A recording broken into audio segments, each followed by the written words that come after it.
Have you ever been jealous of someone? I mean, come on, we've all been there, right? And let me let you in on a little secret. Even as adults, we can be jealous of people. Even in the church world, especially in the church world, we get jealous of one another. Share a personal story. There was a time I was on staff at another church, and we were a close group. I mean, serving alongside each other, and our ministry continued to grow, and I continue to learn and improve in my abilities as a minister. And we decided to add a new ministry position that I thought I would be perfect for, but it was given to someone else. I allowed this bitter root of jealousy to sink in and divide us because I thought I would be a better fit for that position. I became jealous of the person who did get that position and those over us who put them in that position. I just got jealous and I couldn't get out of my way to recover. And this resulted in me leaving that church for another ministry position. How does the story end? Well, we'll get to that at the end of today's lesson. But here's the shared struggle that we all have. Sometimes jealousy can lead us to justify this slight agitation or big agitation we have towards someone else. And once we allow this jealousy to creep into our heart, we view that person or those other people in a different way. Sometimes there are people you dislike who have really never done anything harmful towards you, and the only reasonable explanation for you not liking them is that you're just jealous of them or jealous of their position.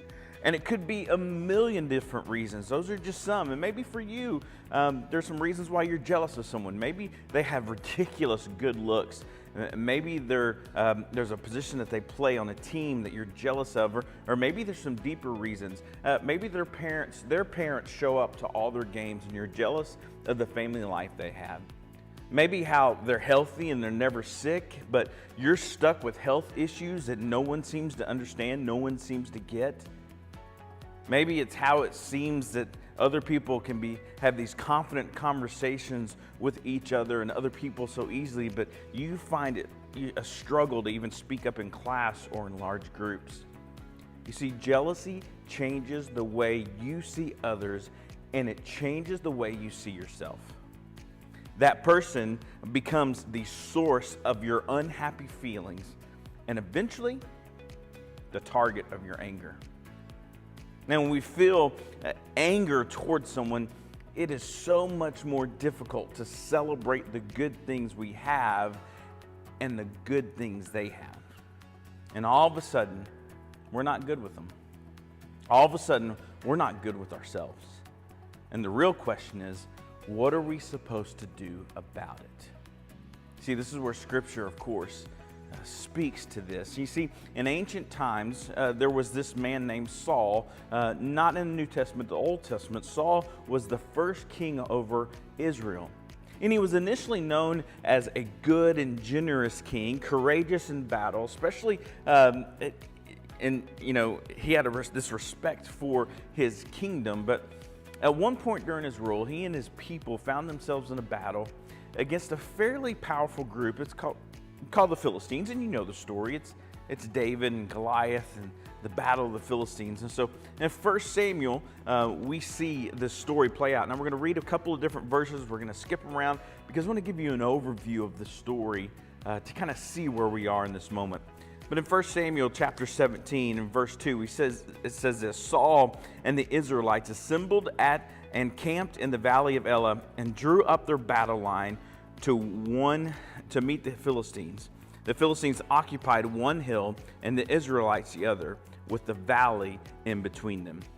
And we skip down to verse 4. It says, a champion named Goliath, who was from Gath, came out of the Philistine camp. He was over 9 feet tall. He had a bronze helmet on his head and wore a coat scale of armor of bronze weighing 5,000 shekels, which is about 125 pounds.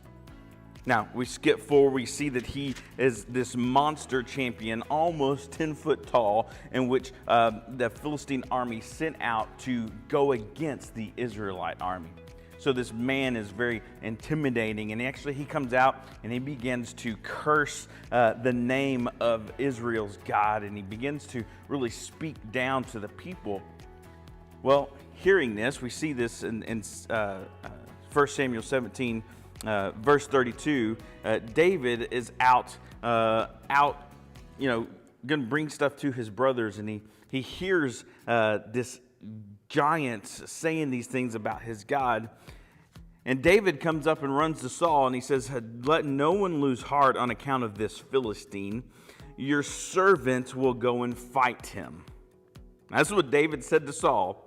Hey, don't lose heart. I'm going to go fight him. Now, 10-foot guy versus this little, probably redheaded boy that didn't have 125 pounds in armor, was not 10 feet tall. He's the one who says, "Hey, I'm going to go out."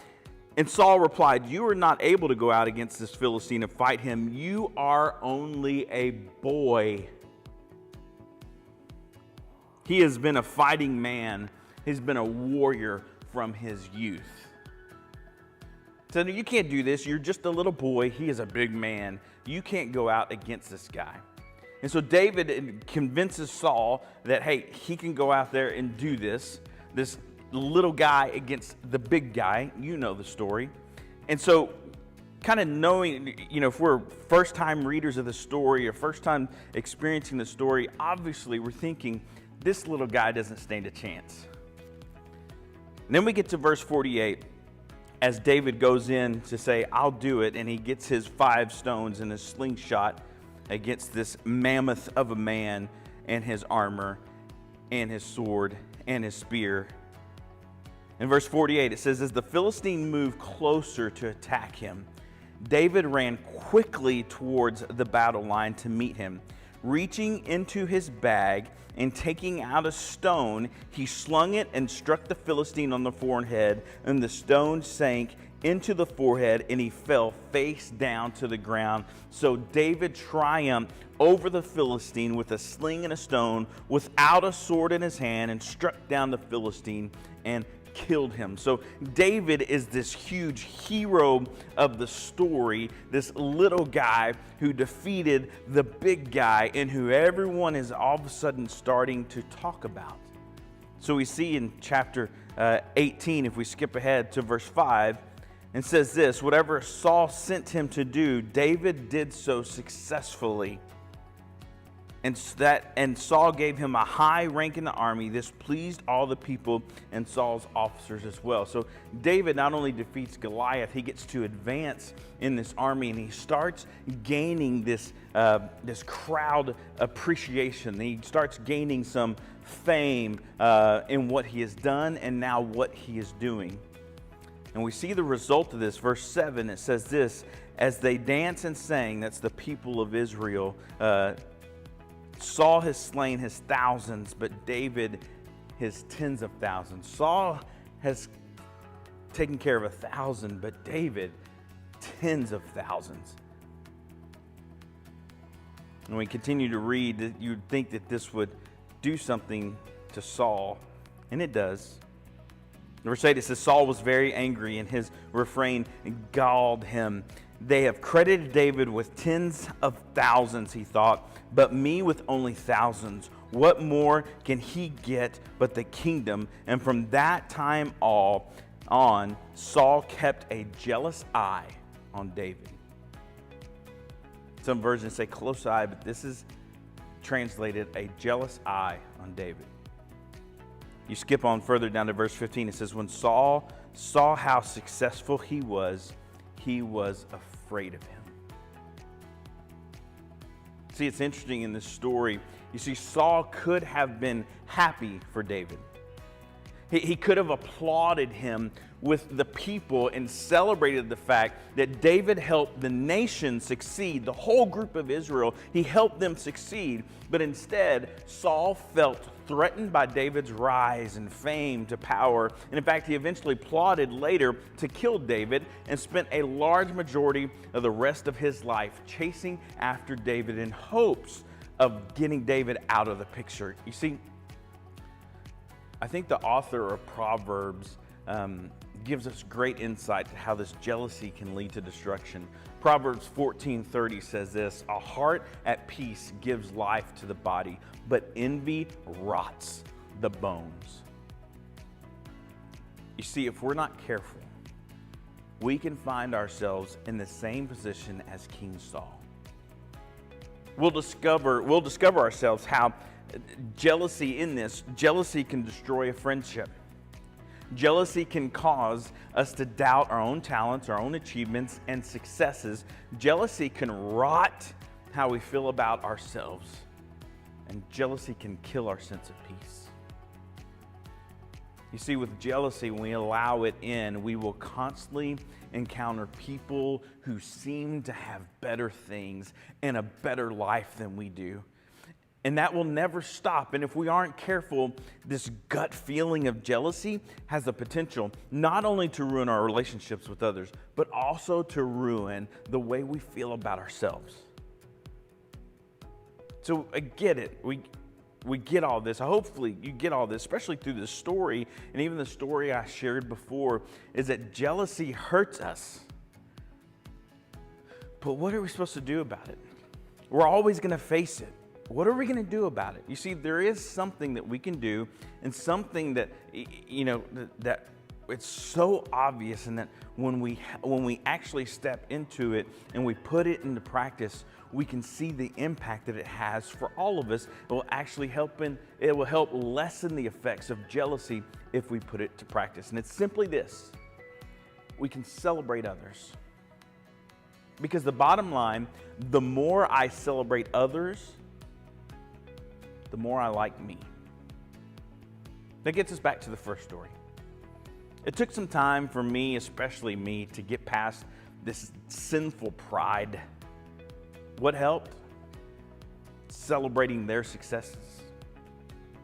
Those I served with during that time, they are now part of a church that they are just killing it when it comes to reaching people in their community. I love getting to celebrate them, and I love getting to celebrate the friendship that we have today. They came to my biological father's funeral when he died. They wanted to come to, of course, Philip, who I considered my dad, wanted to come to his funeral in January, but I told them there's no reason to drive down here and be away from their family and to take a chance, of them getting into a car accident. You see, those I was jealous of and resented for a time are now some of my closest ministry friends, closest friends. And I know if me or if my family ever needed anything, they would be here as fast as they could get here. See, I love them. I'm proud of them. I love getting to celebrate how God is using them right where they are. And here's the thing, if all that didn't happen, my family, me and my family, we wouldn't be here at University Heights, and we absolutely love being here at University Heights. You see, when it comes to jealousy and when it comes to celebrating others, here's two things that we have to put into practice. First of all, you have to start with yourself. Look at your own life and determine what's worth celebrating, what gets you going, and where you want to celebrate these things about you and celebrate them. Find those two who celebrate those with you, not to pump up your own ego, but to help you allow that friendship to make you feel better. What's the second thing you could do? Move toward the person you're jealous of. When you feel this jealousy coming on, ask yourself, how can you celebrate this person that you're jealous of? How can you move towards them? If you stick with it and if you stay committed to this process, you will be amazed how it changes yourself, how it changes the person that you're jealous of. You spend some time praying and asking for God's help in changing your heart and move towards them. You see, if we're not careful, jealousy will rot your relationships. It will. It will rot our relationships, and it will rot your determination for peace. But the more you celebrate others, the more you like yourself, the more you get to celebrate defeating this Goliath that we call jealousy. So who do you need to celebrate? Who in your life are you jealous of that you need to celebrate? Maybe you could send them a text. Maybe you've seen something on Instagram or Snapchat or whatever social media they're using. Maybe you've seen something on there and you can celebrate them. And not just go and give them a thumbs up and give them a like, but to actually use this English language that we have to celebrate things about them and tell them through a text message, through a phone call, through a comment, and an actual thought out and celebrative comment that you can leave on their page about them. Maybe it's someone in your own house, a sibling who you seem to be at odds with at times. Maybe it's speaking life into them and celebrating the things that they do and being thankful that they are your brother, your sister. Maybe it's your parents who, maybe you don't get a lot of celebration from them, but you can celebrate your parents and be thankful for them. You see, this bitter root of jealousy is a Goliath of an enemy. It's huge, and we can allow it to get bigger and bigger and bigger until we're ready to step into the moment, allow God to take control, and allow Him to give us the strength to knock that Goliath down. See, the Goliath of jealousy, it runs rampant in your life. It runs rampant in my life. And my prayer is that you will join me as we celebrate people and as we celebrate ourselves, so that we can have a better view of ourselves, not concerned with all the likes maybe that we get from other people. Because again, Jesus is the one that not only likes you, He loves you. And He proved it by giving His life on the cross for you.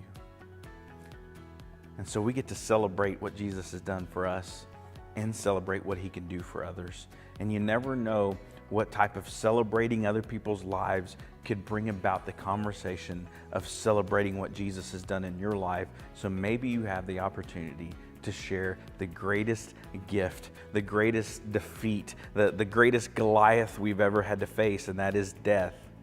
And Jesus takes it upon Himself so that we can be with Him forever. Celebrate people this week. Find ways to speak truth into their life and find ways to share Jesus with them. Thanks for tuning in.